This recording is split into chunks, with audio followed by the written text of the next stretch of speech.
अखिलेश ने भाजपा को पीडीए की पिच पर घसीट लिया। उन्होंने दिखा दिया कि पीडीए का फार्मूला रच के जो बुना था वो एक जाल था। तो क्या वीरेश भाई माना जाए कि जो अखिलेश यादव कहते हैं कि ऊपर से एक पर्ची आई है और पर्ची पे ये मंत्री बना दिए गए? अखिलेश का ये पीडीए फार्मूला केवल यादव और मुस्लिम पर चलेगा कैसे? क्या ये गठबंधन इंडिया गठबंधन उत्तर प्रदेश में हो पाएगा? अखिलेश यादव और राहुल गांधी इस गठबंधन को करने के लिए मजबूर हैं। योगी आदित्यनाथ का मांगा गया एक भी टिकट केंद्रीय संगठन ने नहीं दिया। एक बहुत बड़े नेता ने मुझसे कहा है, इसी योगी मंत्रिमंडल के सबसे वरिष्ठतम मंत्री हैं, श्रवण निषाद संजय निषाद के बेटे का टिकट घोषित हो गया था और योगी जी अड़ गए। तो राहुल गांधी बनाना आता है नहीं, बिगाड़ना आता है दोनों हाथ। अब होगा, कब होगा, तब होगा, होते होते आखिरकार योगी मंत्रिमंडल का विस्तार हो ही गया। सवाल उठता है कि क्या यह विस्तार अखिलेश यादव के पीडीए पर प्रचंड प्रहार होगा या उसके सामने बेकार होगा? मनोज जी, देखिए, विस्तार होते होते हुआ है। मुझे लगता है कि अब 280-85 दिन रह गए हैं चुनाव के। इसको देखते हुए मुझे लगता है बहुत लेट कर दी हुजूर, आते आते बहुत देर कर दी। बहुत देर से दर पे आंखें लगी थी। हुजूर आते आते बहुत देर कर दी। और उसका क्या होगा? जो बंगाल का कॉन्फिडेंस था, बंगाल तो आप ध्रुवीकरण में जीत कर आए। बाबा गए बहुत सारी जगहों पे, उन जगहों पर बाबा गए जहां पे मुसलमान वोटर ज्यादा था। बाबा ने वहां जाकर कहा कि इस देश में अब बाबरी कभी नहीं बनेगी। बाबा ने उत्तर प्रदेश में कहा बटोगे तो कटोगे, उर्दू कठमुल्लों की भाषा है। तो बाबा ने वहां जाके काबा को हराया। सयोनी घोष, मेरे मन में मदीना, आंखों में काबा, हरा दिया बाबा ने काबा को। तो ध्रुवीकरण था और अचानक एक बवंडर उठा, हाहाकार, कि बंगाल की टीम उत्तर प्रदेश की तरफ अब आएगी, उत्तर प्रदेश को हवा में उड़ा ले जाएगी। लेकिन इस हवा की हवा तब निकलती है जब उत्तर प्रदेश में तो ध्रुवीकरण है ही नहीं। है क्यों नहीं? कि इसी उत्तर प्रदेश में आप 30-37 सीटें हार के चले गए। 60-65 थी, आप 37 सीटें हार गए। अखिलेश यादव आपको उड़ा ले गए और उड़ा ही नहीं ले गए, अवधेश की नगरी में अवधेश को जिता दिया और राम मंदिर बनाने के बावजूद, देवार्पण के बावजूद अयोध्या हरा दिया। अब वही अवधेश प्रसाद जो दलित जाति के हैं, पासी हैं, उन्होंने दिखा दिया कि पीडीए का फार्मूला रच के बुन के जो बुना था वो एक जाल था, जिस जाल में अंततः भाजपा अपने ही घर में हार गई। मैं बार बार उत्तर प्रदेश को भाजपा का घर इसलिए बोलता हूं कि यहीं से तो भाजपा है। इसी बाबरी, इसी मंदिर से, इसी राम मंदिर से ही तो भाजपा बनी। वहां आप हार गए। तो अब आपको फिर समझ में आ गया कि नहीं, यहां ध्रुवीकरण नहीं होगा, यहां का चुनाव जातिगत चुनाव होगा। और आपने इसी विजन के तहत एक ब्लूप्रिंट बनाया और मंत्री ऐसे बनाए जिसमें जातियों का संतुलन था। अगर मैं गलत नहीं हूं तो 3 पिछड़े हैं, 2 दलित हैं और अगड़े में मनोज पांडे आ गए हैं। उन सारे फार्मूलों को देखते हुए अब 22 हो गए सामान्य जाति के, यानी अगड़े, 25 हो गए पिछड़े, 10 हो गए दलित। एक कॉम्बिनेशन बना दिया गया। इस कॉम्बिनेशन में भारतीय जनता पार्टी जो जातिगत फार्मूला के तहत चुनाव लड़ने जा रही है, उसने अपने आप को पीडीए जैसा बनाने की कोशिश की है। और अगर इसको दूसरी भाषा में कहें तो अखिलेश ने भाजपा को पीडीए की पिच पर घसीट लिया है कि आओ और यहां खेलो। इसीलिए यहां पर जातिगत जनगणना और यूजीसी मुद्दा है। यहाँ पे फिर एक बार अयोध्या है, क्योंकि अवधेश प्रसाद जब बैठते हैं अखिलेश और राहुल के बगल में तो ऐसे करके चिढ़ाते हैं पूरी भाजपा को कि ये वहीं के अवधेश हैं जिस अयोध्या में हमने आपको हराया है। और अखिलेश कहते हैं मैंने ये बहुत बड़ी गलती कर दी कि अयोध्या हरा दिया, इसलिए मेरे पीछे पड़े। तो मुझे नहीं लगता वीरेश भाई कि ये मंत्रिमंडल विस्तार जो 280 दिन पहले या 85 दिन पहले हो गया है एक जादू की छड़ी साबित होगा। कुछ नहीं होगा। ये चेहरे हैं ही कौन? ये चेहरे हैं ही कौन? भूपेंद्र चौधरी मान सकता हूं, मनोज पांडे एक सर्टन लेवल पर मान सकता हूं, लेकिन कौन भूपेंद्र चौधरी? कौन भूपेंद्र चौधरी जो 2024 के उत्तर प्रदेश के संगठन के अध्यक्ष थे? अध्यक्ष होते हुए उन्होंने क्या रिजल्ट दिया था? 2024 भाजपा उत्तर प्रदेश में अखिलेश से हार गई। कौन है मनोज पांडे? 2024 में पार्टी के साथ सपा से लांग कर फांद कर, या यूं कहें अखिलेश की भाषा में कि समाजवादी पार्टी से विश्वासघात करके वो भाजपा में शामिल हो गए। क्या स्मृति ईरानी को जिता पाए थे? क्या ब्राह्मण वोट स्मृति ईरानी के बैलेट में डलवा पाए थे? राकेश सिंह भी आए थे ना, वो कुछ कर पाए? तो मनोज पांडे क्या करेंगे? तीसरे हैं हंसराज विश्वकर्मा, नरेंद्र मोदी के बहुत दुलारे प्यारे। क्या किया था उन्होंने? बनारस में प्रधानमंत्री नरेंद्र मोदी के जीत का जो मार्जिन था वो कम कर दिया था, और इन तीनों को इस बात का इनाम मिला कि आपको मंत्री पद दिया जाता है, कैबिनेट दिया जाता है। तो यूं मान के चलिए कि भूपेंद्र चौधरी को एडजस्ट किया गया है कि अध्यक्ष के बाद क्या आएंगे। 6 विधायक टूटकर आए थे सपा से, उनमें से एक को मनोज पांडे को ब्राह्मण चेहरे के तौर पे कि भाई ब्राह्मण बड़ा नाराज है, उनको एक चेहरा दे दिया गया है। बाकी हंसराज विश्वकर्मा या पासवान ये सब लोग तो मैं डॉक्टर सोमेंद्र तोमर, दादरी रैली का फायदा उनको मिल गया। जो नागर गुजर भाटी समाज इकट्ठा हुआ अखिलेश यादव की दादरी रैली में, और एक वैक्यूम जो था उसको भरने की कोशिश की समाजवादी पार्टी ने, और दिखाया दादरी रैली में कि कितने जो दादरी का इलाका है हमने गुजर समुदाय से उसको पाट दिया, भर दिया, और एक धूल और गुबार उठा। तो ऐसे में अतुल प्रधान को बैलेंस करने के लिए, राजकुमार भाटी को बैलेंस करने के लिए, जब वहां के पुराने लोग गुजर समुदाय के जो भाजपा में हैं, तथाकथित सभी बड़े गुजर नेता जो हैं वो भाजपा में हैं, कुछ न कर पाए, और दादरी रैली इतनी बड़ी रैली हो गई जो बंजर जमीन है समाजवादी पार्टी का। तो डॉक्टर सोमेन तोमर को उसका फायदा मिला और वो राज्य से स्वतंत्र हो गए, राज्य से स्वतंत्र प्रभार हो गए। तो ये मान के चलिए कि जाट और गुर्जर का जो कॉम्बिनेशन है वो वहां। आपने हंसराज विश्वकर्मा की आपने बात की, हंसराज विश्वकर्मा जिलाध्यक्ष बनारस। हाँ, बनारस जिलाध्यक्ष। मैं याद आता है जब उनका नाम याद करता हूं तो मुझे इस बात को कहने में कोई गुरेज नहीं है कि आदमी का भाग्य कैसे खुलता है। पार्लियामेंट का सत्र चल रहा था, पिछला तो मैं भी गया था। तो गेट नंबर 4 पर जो मंत्री जिससे घुसते हैं वहां पर, पुराना पार्लियामेंट की बात कर रहा हूं। जी समझ गया। तो धर्मेंद्र प्रधान जी गेट नंबर 4 से अंदर घुस रहे थे। तो वहां हम लोग, सुरेंद्र नागर भी थे, सुरेंद्र नागर, तो हम लोग भी थे, हमने भी उनको नमस्ते किया। फिर धर्मेंद्र प्रधान जी ने कहा कि भाई आइए, कहाँ पार्लियामेंट में? हमने कहा बस आ गए ऐसे घूमने। बोले आइए। एक शख्स जो धर्मेंद्र प्रधान के आगे पीछे कर रहा था, मैं भी नहीं पहचान रहा था। तो एक बनारस के शख्स जो हमको जानते थे, मैं उनको भी जानता था, मौजूदा इस वक्त मेयर हैं बनारस के, अशोक तिवारी जी, वो थे। अब ये धर्मेंद्र प्रधान के आगे पीछे करें, और हम धर्मेंद्र प्रधान से मैं और सुरेंद्र नागर जी बात कर रहे थे।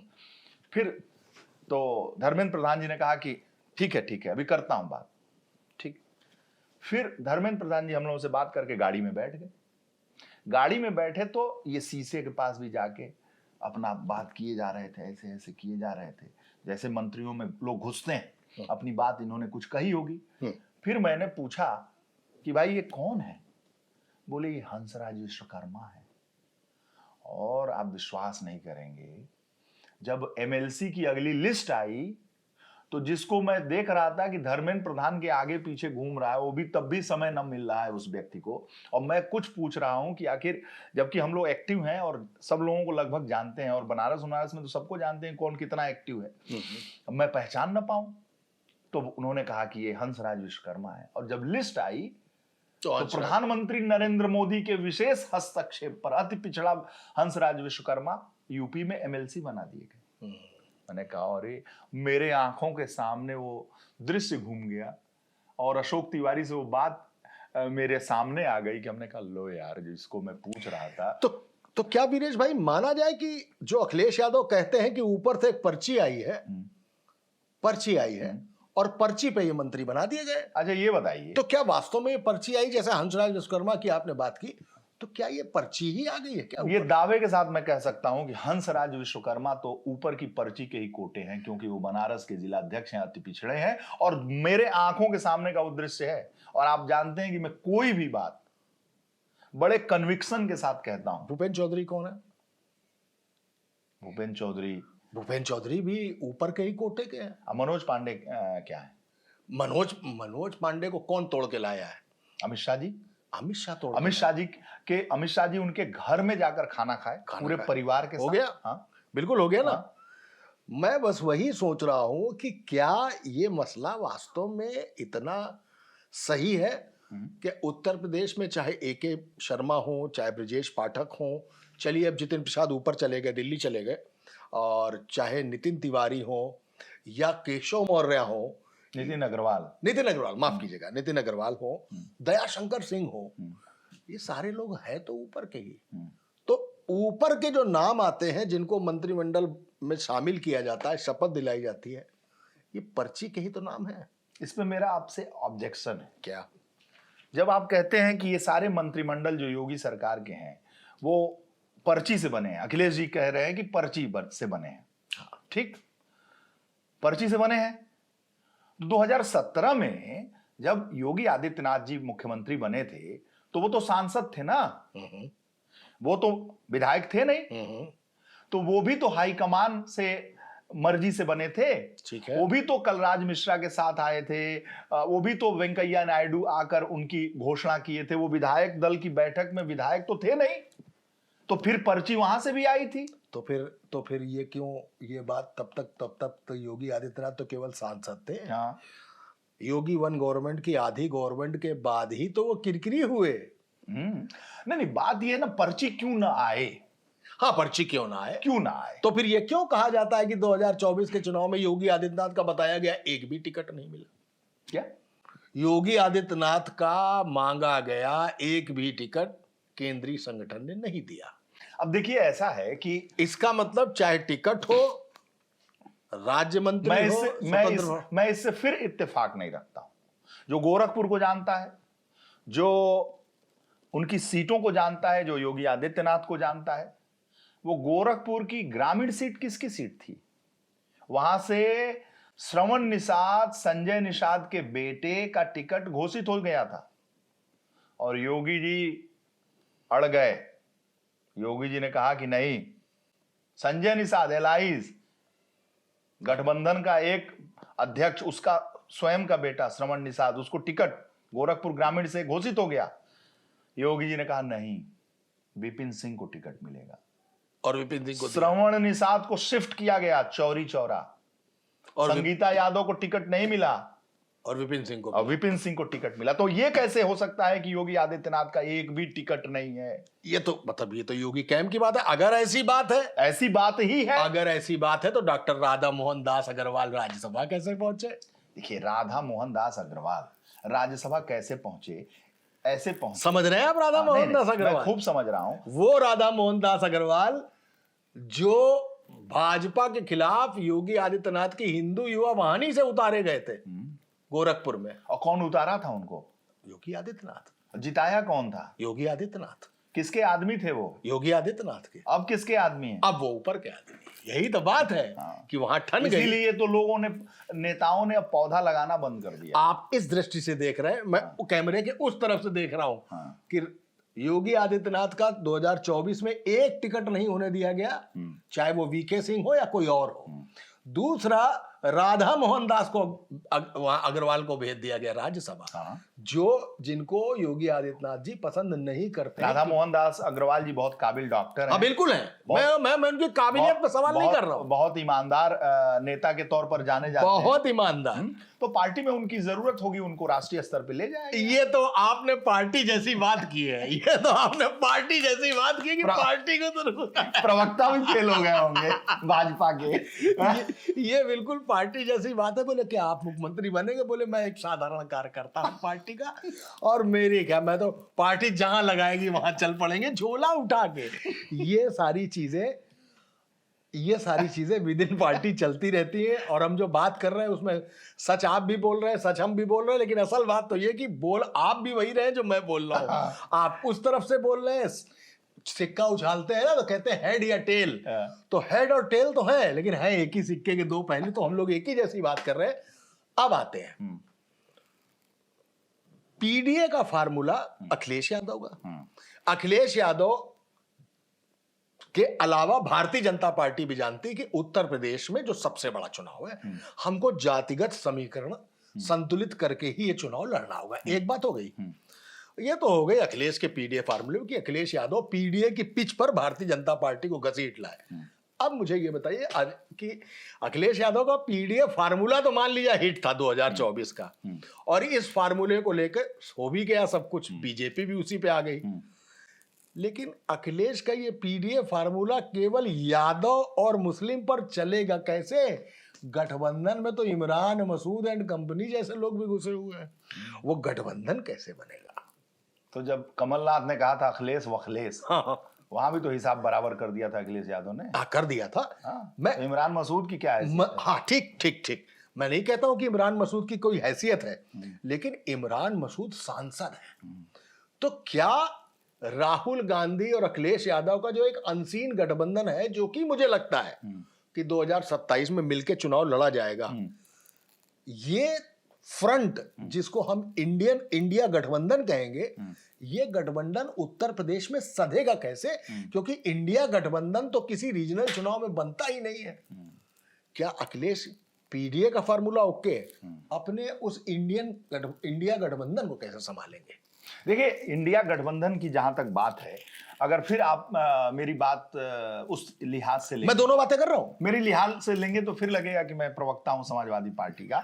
उसमें मैं कहूंगा कि ये राष्ट्रीय अध्यक्ष लोग तय करेंगे, और ये बड़े लोगों की बात है, हाईकमान की बात है, और इसमें इमरान मसूद, अरविंद सिंह गोप और ओम प्रकाश सिंह और माता प्रसाद पांडे की कोई बात नहीं है। ये तो राष्ट्रीय स्तर पर माननीय प्रियंका जी, माननीय राहुल जी, माननीय अखिलेश जी से तय करेंगे। ये कोई बच्चों का खेल नहीं है। तो क्या आप राजनीति की तरफ एक कदम बढ़ाने की कोशिश कर रहे हैं क्या? हर पत्रकार नेता होता है। आज हर नेता पत्रकार होता है। आज आपने बाल भी लगता है कटवाए हैं कुछ इस पाठक जी थोड़े संपादक हैं इसमें, बस ये है। हर नेता पत्रकार होता है, लेकिन ब्रजेश पाठक जी संपादक हैं। तो आज आप स्मार्ट भी लग रहे हैं। हाँ। तो क्या ऐसा कुछ है कि आज आप जिस तरीके से बात कर रहे हैं, हाँ, उससे मैं ये मानूं कि आप इस तरफ चल पड़े हैं? क्या माल एवेन्यू की तरफ चल पड़े हैं, या आप एक साथी तो आपके साथ कमरे में बैठते बैठते विधायक हो गया। अरे बन गए। नहीं, वो अब मैं भी आपके साथ बात बतंगड़ करते करते कुछ हो ही जाऊंगा। वो साथी हमारे बहुत हमारे साथ काम किया उन्होंने, और उनकी राजनीति, आपका ऑरा जो है उस तरह से है कुछ मामला। तो मतलब यही है कि हमारा ऑरा हमारे साथ रह जाता है। और लोग जो है वो विधायक, मंत्री और मुख्यमंत्री बनने की क्षमता भी रखते हैं। छोड़िए, आप शलभ जी की बात कर रहे हैं। शलभ जी ने बहुत अच्छे तरीके से राजनीति में कदम रखा, और देखिए देवरिया से विधायक है, अब तो दोबारा टिकट मिलने और रिपीट होने जैसी स्थिति होगी। मेरे तो संपादक ही चले गए थे। मेरे जो संपादक थे आशुतोष जी, उनका एक बार सुबह 3-4 बजे के आसपास फोन आया और तब अन्ना आंदोलन बड़ी तेजी में चल रहा था। हाँ, बहुत अच्छे आदमी। हाँ। मैंने उनके जैसे पत्रकार और संपादक नहीं देखे हैं, चलिए ऐसा मान लेते हैं। तो छोटी सी चीज बता रहा हूं कि हरियाणा का चुनाव होने जा रहा था और हरियाणा के चुनाव में हुड्डा की तरफ से विज्ञापन था नंबर 1 हरियाणा, नंबर 1 हरियाणा, और लगभग 52 सेकंड का ये पूरा विज्ञापन था, जिसके 100 स्पॉट के आसपास शायद पूरे दिन चलने थे। हर खबर आए फिर नंबर 1 हरियाणा, हर खबर आए फिर नंबर 1 हरियाणा। इसी दौरान हरियाणा में खाप पंचायत ने वो गोत्र वाले चक्कर में 2 प्रेमिकाओं को पेड़ पे लटका के फांसी दे दी। सिर्फ आशुतोष जी का ये दम था कि उन्होंने स्क्रीन को 2 हिस्सों में तोड़ा, एक में विज्ञापन और एक में लाशें, और उसकी हेडिंग थी ऐसे है नंबर 1 हरियाणा। वो आशुतोष जी, मतलब शलभ के पहले की बात बता रहा हूं, वो आशुतोष जी, उन्होंने मुझे 4 बजे के आसपास फोन किया। बोले सुनने में थोड़ा सा अजीब लगेगा आपको, लेकिन आज से मैं आम आदमी पार्टी ज्वाइन करने जा रहा हूं। तो आप ये मत कहिए कि मेरे साथ जितने भी लोग काम करते हैं वो धीमे धीमे किसी न किसी पार्टी में चले जाते हैं, लेकिन बात वहां से शुरू हुई थी। और ठीक है, आपको भी पार्टी में जाना है, आप भी जाइए। मैं तो चाहता हूं कि सलभ भी मुख्यमंत्री तक बने, मतलब और केंद्र के मंत्री बने, सब जने, बहुत अच्छा है। आज चूंकि आप बात कुछ अलग अंदाज में कर रहे हैं तो मैंने कहा क्या बात है कि आज बिल्कुल लगता है मतलब इधर से सपा की बैटिंग भी चल रही है, उधर से भाजपा की बैटिंग भी चल रही है। और इमरान मसूद को आपने अचानक बहुत भुनगा ऐसा बना दिया। मैंने कहा अरे ऐसा कैसे हो सकता है, कल तो हम लोग इमरान मसूद पे इतनी बात कर रहे थे, आपने उसको भुनगे की तरह निकाल दिया। खैर, तो अखिलेश यादव के लिए जमीन अच्छी है। अखिलेश यादव ने अपनी जमीन पे अच्छी तरीके से उतार लिया है भाजपा को, इसीलिए जातिगत समीकरण इस मंत्रिमंडल विस्तार में भाजपा ने ध्यान रखा है। लेकिन ये हो गई अखिलेश की मजबूती कि उन्होंने कर दिखाया, 2024 कर दिखाया और भाजपा को उतार लिया। मैं अखिलेश की कमजोरी की बात कर रहा हूं कि क्या अखिलेश यादव कांग्रेस को अपने साथ यहां जोड़ पाएंगे, जैसा कि संजय सिंह से मुलाकातें हो रही हैं, यानी आम आदमी पार्टी को भी वो अपनी तरफ लाने की कोशिश कर रहे हैं। क्या ये गठबंधन, इंडिया गठबंधन उत्तर प्रदेश में हो पाएगा? अब रुकिए, इसी की बात मैं कह रहा हूं। 2024 का इलेक्शन होने को था। भारत जोड़ो यात्रा पर निकले थे राहुल गांधी। राहुल गांधी की भारत जोड़ो यात्रा चंदौली से घुसते हुए, प्रयागराज, बनारस होते हुए, सुल्तानपुर होते हुए अमेठी तक पहुंची थी। मैं उस यात्रा में चंदौली में शामिल हो गया था। सैयद राजा में, सुशील सिंह के इलाके में एक सभा होती है और राहुल गांधी वहां बोलते हैं, वो फिर काफिला बढ़ता है भारत जोड़ो यात्रा। मैं जिस चैनल में था वहां से फोन आता है अमेठी में कि क्या राम गोपाल यादव ने कहा है कि गठबंधन नहीं होगा, गठबंधन नहीं होगा समाजवादी पार्टी और कांग्रेस का। मैंने कहा कि गठबंधन होगा। तो हमारे और दिल्ली के जो वरिष्ठ थे उनका कहना था कि अरे यार, राम गोपाल यादव जी की बाइट आ गई और वो कह रहे हैं कि गठबंधन नहीं होगा और तुम कह रहे हो कि गठबंधन होगा। तो मैं वरिष्ठतम थे तो मैंने उनसे कुछ नहीं कहा। उनसे जरा सा नीचे वाले एक पायदान पे थे, हमने कहा सुनो भैया, वरिष्ठ थे वो भी, हमने कहा सुनिए, गठबंधन होगा। राम गोपाल जी कहे हैं तो भी इस बात को मत मानिए। तो वो जो वरिष्ठतम से कनिष्ठतम थे वो मेरे कॉन्फिडेंस को जानते थे कि यार ये कह रहा है लड़का। हमने कहा ब्रेक कर देगा दूसरा चैनल अभी, आप समझिए, और आपके हाथ खाली हो जाएगा। अभी भी एबीपी न्यूज पे हम खबर ब्रेक कर सकते हैं, नंबर 1 होगा ये खबर। अब एबीपी खोल दिया तो वरिष्ठतम कनिष्ठतम भी बताइए। सुनिए, तो मैंने कहा, तो उन्होंने जाके मेरे फिर वरिष्ठतम से कहा कि वीरेश कह रहा है तो सर राम गोपाल की खबर को छोड़ देते हैं, और ये इतने कॉन्फिडेंस से कह रहा है, लाइव लेते हैं इसका। मुझे आज भी याद है, भारत जोड़ो यात्रा छोड़ते हुए मैं लाइव पे खड़ा हो गया, लाइव पे खड़ा हुआ। और सुनिए कहां खड़ा हुआ ये भी बता दूं, मनोज पांडे का जो घर है रायबरेली में, वहीं काफिला हमारा भी हमारी भी गाड़ी पहुंची थी। मनोज पांडे के घर के सामने चाय की दुकान है, जो मेंशन लिखते हैं उसको, नीलम मेंशन नाम है उस घर का। तो घाट घाट का पानी हम लोग पिए हैं ना सर, सब चीज देखे रहते हैं। तो वहां हम लाइव दिए और मैंने लाइव दिया और मैंने कहा अखिलेश यादव और राहुल गांधी इस गठबंधन को करने के लिए मजबूर हैं। समाजवादी पार्टी और कांग्रेस का गठबंधन होकर रहेगा। मतलब मजबूर अखिलेश भी है। मैंने बोला, उसका उदाहरण दिया मैंने। आज भी वो वीडियो पड़ा होगा हाँ बिल्कुल होगा। वो सब, मैं कोई चीज फालतू नहीं बोलता, वो सब है मेरे पास। बिल्कुल। तो मैंने कहा ये गठबंधन होकर रहेगा और समाजवादी पार्टी, अखिलेश यादव बहुत मजबूर हैं इस गठबंधन करने के लिए। ठीक बात है। हमने कहा कि अब से एक हफ्ते के अंदर पश्चिम के लगभग 1 दर्जन से ज्यादा बड़े मौलानाओं ने अखिलेश यादव से मुलाकात की है और इस मुलाकात में अखिलेश यादव पर बहुत बड़ा दबाव है। दबाव यह है मुसलमानों का, मौलानाओं का, इस्लामिक धर्मगुरुओं का कि कांग्रेस से समाजवादी पार्टी का गठबंधन होना चाहिए, मुस्लिम वोट बिखरना नहीं चाहिए। और अगर समाजवादी पार्टी गठबंधन नहीं करती है कांग्रेस से तो यह भी गारंटी समाजवादी पार्टी न ले कि मुसलमानों का वोट केवल और केवल समाजवादी पार्टी को मिलेगा। समाजवादी पार्टी के जो मौलाना हैं वो बिखरेंगे, वो कोई कांग्रेस में जाएगा, कोई सपा में जाएगा। इसलिए अखिलेश यादव और राहुल गांधी की मजबूरी है कि यह गठबंधन होकर रहेगा। सुनिए, बहुत इंटरेस्टिंग बात, और मैंने पूरे दबाव के साथ कहा और किसी चैनल के पास ये खबर नहीं थी और मैंने कहा कि ये गठबंधन होगा और मैंने नाम बता दिया कि रात में फला मौलाना पहुंचे थे। एक लखनऊ के बड़े मौलाना का नाम जब मैं लखनऊ के बड़े मौलाना की बात करता हूं तो नाम लेने की जरूरत नहीं। उनकी रात मैंने कहा कि अखिलेश यादव के साथ पश्चिम के 5 मौलानाओं के साथ मुलाकात हो चुकी है। सोमवार को 1 दर्जन मौलाना आए थे। फिर मैंने बताया कि बुधवार को अखिलेश यादव के साथ बैठक हुई और यह बैठक होगी। बैठक में यह तय हुआ है कि गठबंधन होगा। और जैसे मेरा लाइव खत्म हुआ, मैनपुरी से एक बाइट आती है डिंपल यादव की कि नहीं गठबंधन पे विचार किया जा रहा है, गठबंधन होगा। मेरे जान में जान आई कि मेरा तो कहीं मामला खराब हो जाता।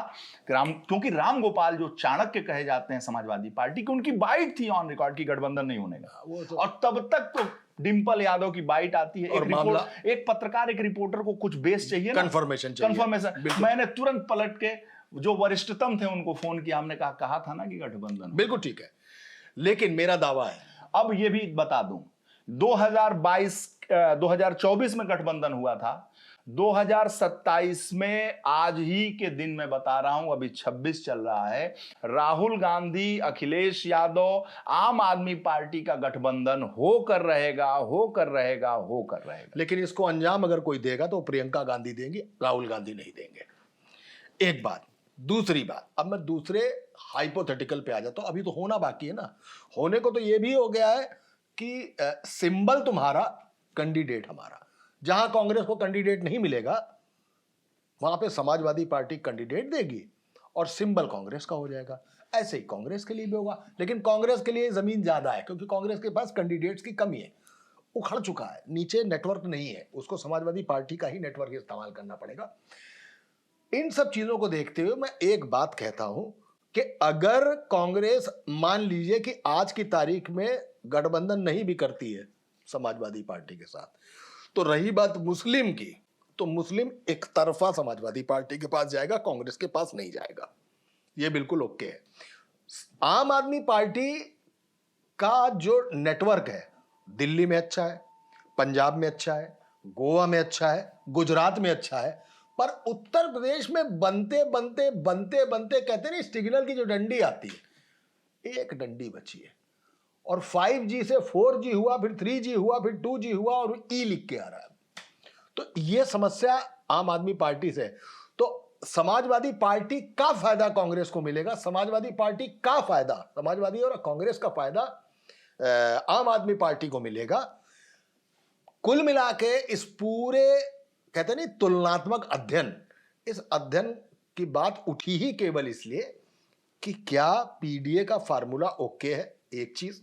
दूसरा, उत्तर प्रदेश का चुनाव बंगाल की तरह ध्रुवीकरण पे होने नहीं जा रहा, क्योंकि यहाँ राम मंदिर फेल हो चुका है, यहाँ जातिगत ही यहाँ तो पीडीए का मुकाबला है ना, यहाँ मुकाबला पीडीए पीडीए के लिए आपने देखा मंत्रिमंडल का विस्तार भी हो गया, मंत्रिमंडल का दलित पिछड़ों की भरमार है उसमें। हाँ। भूपेंद्र चौधरी भी पिछड़े हैं। हाँ हाँ हाँ, ये कुछ वैसे ही है कि कोई ये कहे कि कांग्रेस आए और चलती चली जाए कि हम सारी सीटों पे 403 सीटों पे अपने लोग लड़ाएंगे, देखेगी तो कहीं कुछ मिलेगा नहीं, फिर उसको एक तरबूज मिलेगा, तरबूज को ऐसे खटखटाएगा तो अंदर से एक जिन निकलेगा, जिन पूछे क्या हुक्म है मेरे आका, बोले हमको 403 सीटों पर प्रत्याशी दे दो, तो कहेगा हम खुद अकेले हैं और तरबूज के अंदर रहते हैं, हम आपको कहां से सीट दे देंगे लाके।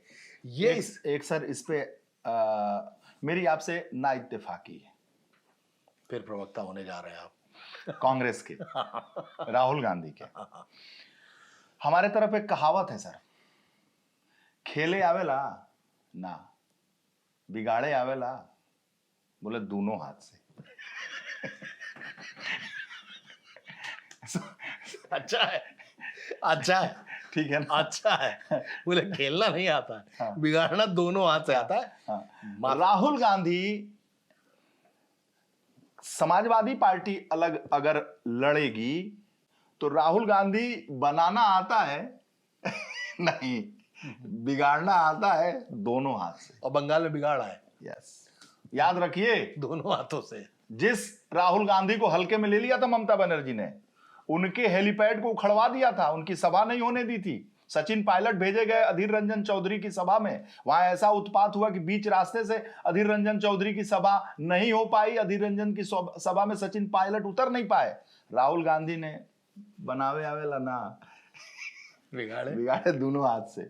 तो राहुल गांधी मतलब भाजपा कहे ना कहे, राहुल गांधी ही कहा है वहां पे। यस, और राहुल कि ममता बनर्जी ने ध्रुवीकरण करके गलत काम किया। हाँ, याद रखिए सर। और देखिए अखिलेश यादव की विडंबना समझिए, देखिए अखिलेश, उनको उसी ममता से मिलने जाना। अखिलेश यादव भी इस बात को समझते हैं, और अखिलेश यादव से ज्यादा उनके कार्यकर्ता, जमीनी नेता भी समझते हैं कि कांग्रेस से गठबंधन होना जरूरी है, क्योंकि राहुल गांधी को बनाने में नहीं बिगाड़ने में दोनों हाथ से मजा आता है।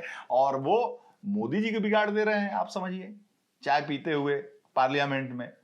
भाई संसद नहीं चलने देते, नहीं चलने देंगे, विपक्ष के नेता हैं। तो सुनिए, मेरा ये कहना है कि मुसलमान ये चाहते हैं, अल्पसंख्यक ये चाहता है कि भारतीय जनता पार्टी से अगर आपको लड़ना है तो अखिलेश जी अपना स्वार्थ छोड़ दो, राहुल जी आप भी छोड़ दो, दोनों एक हो जाओ। तो ये जो अल्पसंख्यक मौलानाओं, इस्लामिक धर्म गुरुओं, उनका जो दबाव है इन नेताओं पे, वो काम करेगा। आप समझिए मेरी बात को। आपको लगता है कि सिर्फ मुसलमान वोट से चुनाव जीत लेंगे? नहीं, देखिए तो बेस है ना भाई, बेस है तो किस वोट से जीते हैं, कहां से होनू लुलू से लाएंगे मतदाता। एमवाई समीकरण पे समाजवादी पार्टी 1992 से काम कर रही है, लड़ रही है ना। अरे तो एमवाई का मतलब वो बात है कि यहाँ से एक बहुत बड़े नेता ने मुझसे कहा, यहाँ से शुरू करते। अब देखिए फिर बात हम लोग इधर उधर बदल देते हैं। एक बहुत बड़े नेता ने मुझसे कहा है फ्लाइट में, इसी योगी मंत्रिमंडल के सबसे वरिष्ठतम मंत्री हैं, हाँ ठीक, उन्होंने हमने फ्लाइट में मिल गए, सबसे करीबी गई है, हाँ फ्लाइट में मिल गए, और 45 मिनट 1 घंटे का रास्ता है दिल्ली से। तो हमने राजनीति पूछ ली, हमने कहा कि मुलायम सिंह की सबसे खास बात क्या है, बोले उन्हें जोड़ना आता है। उन्होंने जो 1992 में मुसलमानों को जोड़ा, उनके मरने के बाद भी मुसलमान समाजवादी पार्टी से वैसे ही इंटैक्ट हैं, उनके मरने के बाद समाजवादी पार्टी के राष्ट्रीय अध्यक्ष अखिलेश यादव से इंटैक्ट हैं, ये है मुलायम सिंह। तो बात अलग हो जाएगा मामला। लेकिन मेरे कहने का मतलब है कि आपने कहा ना कि मुसलमान वोट से हो जाएगा, तो होनू लुलू से लाएगी समाजवादी पार्टी। हाँ तो वही मैं कह रहा हूं, 7% यादव जोड़ लीजिए, हाँ।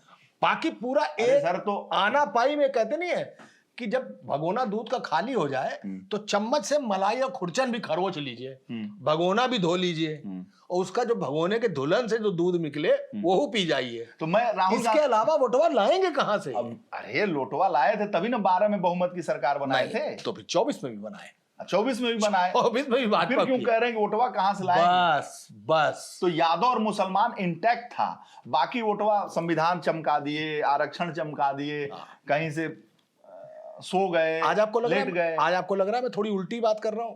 तो फिर बंगाल का वो वैसे भी कॉन्फिडेंस आप कबीरदास के बहुत उलटबाजी करते रहते हैं। तो वो बंगाल से जो आ रही है टीम, हाँ। सामने मोदी होंगे, शाह होंगे, हो ये विस्तार के मंत्री होंगे। विस्तार के मंत्री, विस्तार के मंत्री क्या कर देंगे आप? कहते विस्तार के मंत्री 60 हो गए हैं सब। अरे 60वां हो जाए। हाँ। इस मंत्री में है कौन? ब्रजेश पाठक, केशव मौर्य, ठीक है, हाँ। भूपेन्द्र चौधरी। मैं मानता हूँ भूपेन्द्र चौधरी में दम है।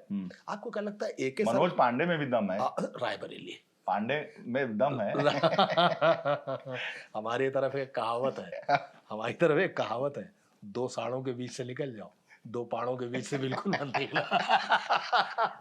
तो मनोज पांडे है, रायबरेली अमेठी वाले इलाके में है। और अगर इतना दम होता ना, इतना दम होता तो स्मृति ईरानी को जिता दिए होते। अब ये कहें कि इतना दम होता तो राहुल गांधी को जिता दिए होते। तो जो लड़े थे वो क्यों नहीं जिता दिए?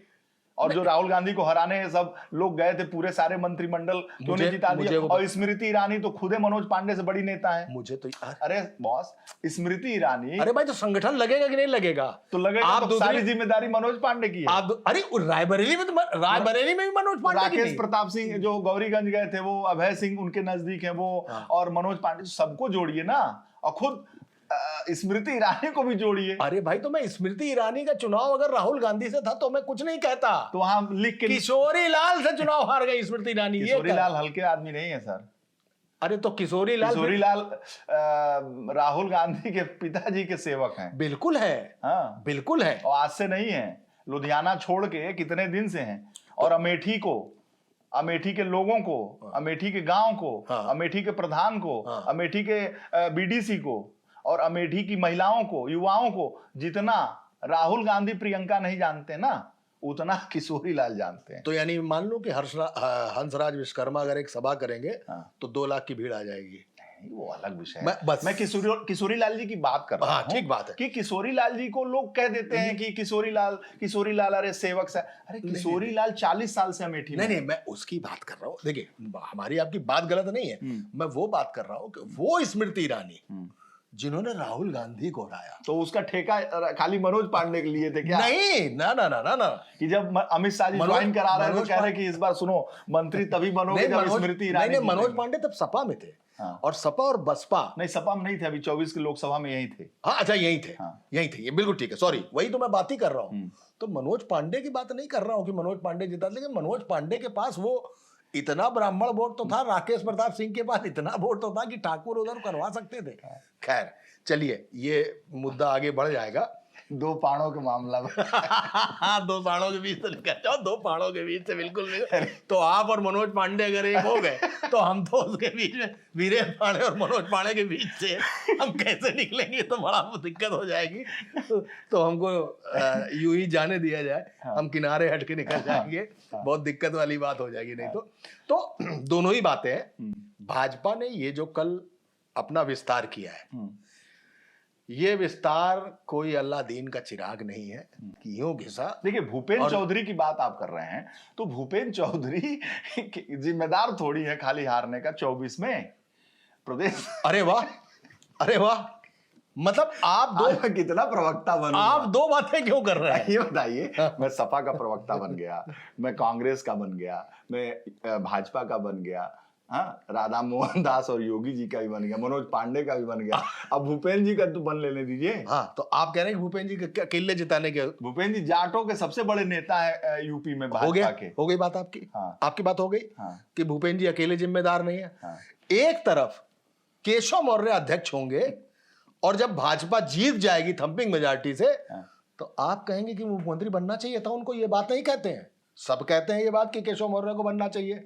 तो भूपेन्द्र चौधरी हराएंगे तो सजा नहीं पाएंगे? तो पाए ना सजा। तो डिप्टी सीएम नहीं बन गया, केशव मौर्य को बनाया गया ना कि भाई तुम्हारी अध्यक्षी में ऐसा हुआ 2 बार। भूपेन्द्र चौधरी जब 2 महीना नहीं बन पाए। मुझे बताइए, उत्तर प्रदेश, फिर वही बात है, जहां से भाजपा का उदय है वहां की सारी सीटें पिछले ही चुनाव भर के अगर मिल गई होती तो भाई ये पहली सरकार एनडीए की नहीं होती ना, ये भी मोदी सरकार होती। तो कुल मिला के अब बात ना आखिरी बात मुझे कह लेने दीजिए। तो 2024 की उस हार का जो उत्तर प्रदेश में भारतीय जनता पार्टी को मिली, उस हार के लिए जितने भी जिम्मेदार लोग थे, उस हार के बदले उनको पुरस्कार मिला है।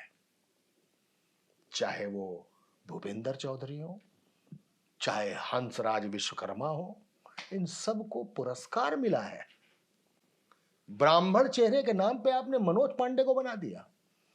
3 ब्राह्मण चेहरे आपके पास प्रमुख हैं, ब्रजेश पाठक, मनोज पांडे, जितिन प्रसाद। जितिन प्रसाद तो चले गए। ब्राह्मण यहां पे खूब नाराज है। पंकज चौधरी ने बैठ जाओ, चला आज के बाद ऐसा नहीं होगा। लोध किए, ठाकुर किए, धोबी किए, कुर्मी किए, सब लोग बैठक कर रहे हैं। ब्राह्मण पंकज बैठ, पाठक नीचे, सबकी ऐसी तैसी कर दी उन्होंने।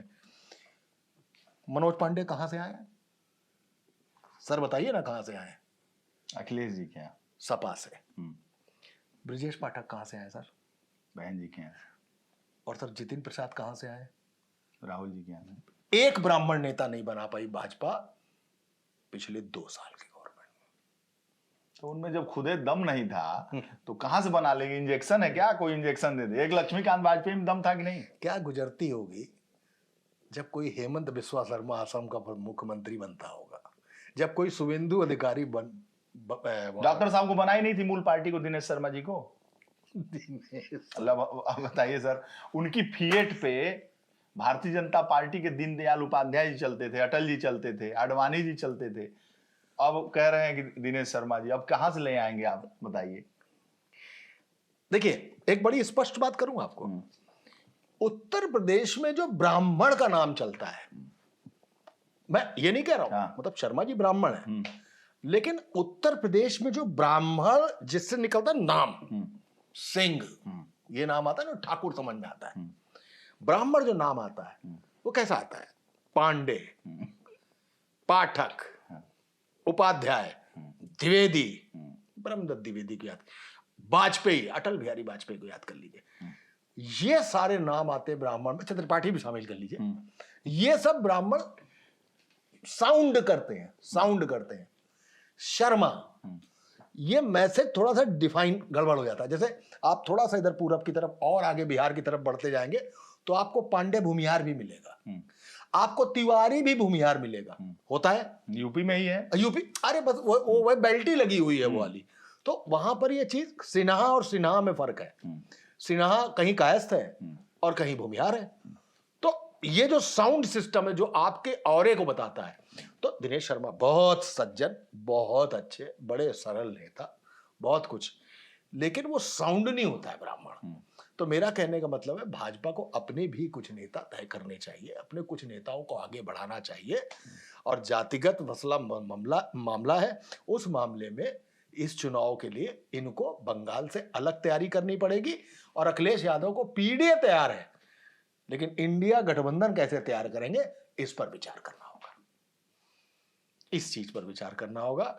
और आज आपका जो प्रवक्तई रुख था उसको देख के मैं सिर्फ आश्चर्यचकित भी नहीं हूं, बल्कि अंदर ही अंदर सोच रहा हूं कि कहीं जाने तो नहीं वाले आप। मैंने देखिए स्कोप छोड़ा हुआ है वहां पे, इस सब का है मामला।